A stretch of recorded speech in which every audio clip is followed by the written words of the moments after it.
Hey guys, আসসালামু আলাইকুম। Welcome back to my YouTube channel. কেমন আছো তোমরা সবাই? আশা করি ভালো আছো, আমিও অনেক ভালো আছি। তো এখন বিকেলবেলা আমি রান্না বসিয়ে দিয়েছি রাতের জন্যে।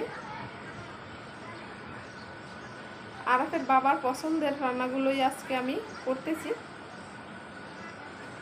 তো আজকের ওয়েদারটাও খুবই সুন্দর।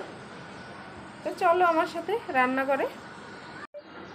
দেখো, আজকের ওয়েদারটা খুবই সুন্দর, অনেক বাতাস হচ্ছে ব্যালকনিতে।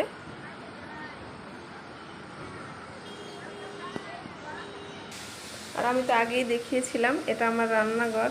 তো আমি আজকে রান্নাঘরে রান্না করতেছি না, যেহেতু কারেন্টের চুলায় রান্না করতেছি, তাই আমি এখানে মাছ ভাজি বসিয়ে দিয়েছি চুলায়।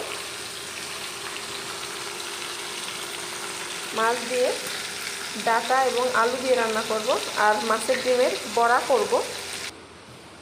আর সাথে আমি এখানে দেখো মিষ্টি কুমড়া ভাজি করেছি, ডাল রান্না করেছি, আর কচুর শাকের ভাজির মতো করে করেছি চিংড়ি মাছ দিয়ে। তো আজকে আমি এগুলোই রান্না করেছি। আর এখনও ঘুমোচ্ছে। আর এই যে শ্বশুর বাড়ি থেকে অনেকগুলো পেঁয়াজ নিয়ে এসেছি, পেঁয়াজগুলোকে ফুলের উপর ছড়িয়ে রেখেছি।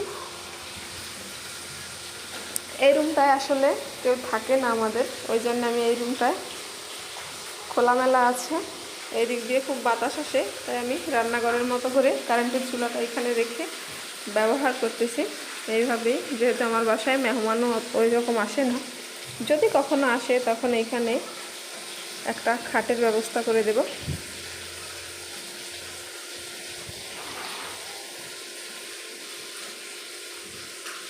তো গরমকালে আমার অত বেশি অসুবিধা হয় না, যেহেতু প্রচুর পরিমাণে বাতাস আসে উপরে থাকার কারণে। আমি 6 তলায় থাকি।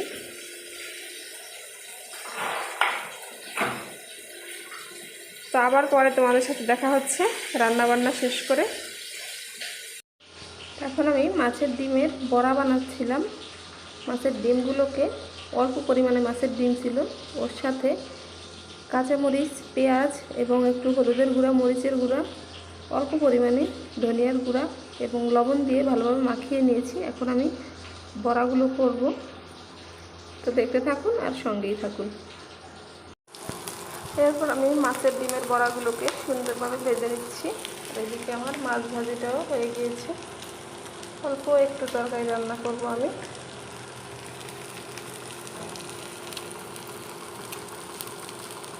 তো চলো রান্না বান্না শেষ করে আবার তোমাদের সাথে দেখা হচ্ছে।